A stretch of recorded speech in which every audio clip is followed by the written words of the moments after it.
गुरुकुल उच्च माध्यमिक संस्कृत महाविद्यालय उपशास्त्री प्रथम वर्षर छात्र छात्री मानक स्वागत।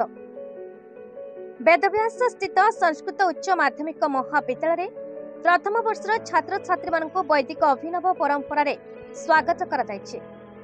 महाविद्यालय अध्यक्ष डॉक्टर उमाकांत पंडा सभापतित्व मुख्य अतिथि रूपे स्वामी अग्नि बाबा जगती प्रदीप प्रज्वलन करथिले। तांका वक्तव्य सनातन वैदिक संस्कृति रे स्वागत हेउछि एक अंग। छात्र छात्री माने यह शिक्षा करबा उचित बोली कहिथिले। परवर्ती समय संबलपुरी दिवस पई संबलपुरी गीत और नृत्य परिवेषण करा जायतिला।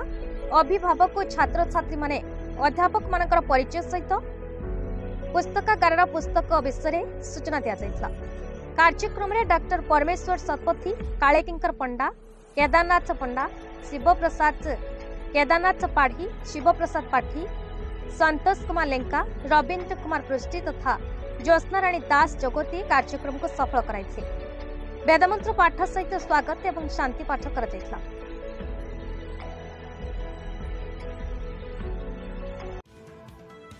कमलेश प्रसाद मिश्रଙ୍କ रिपोर्ट, भारत न्यूज।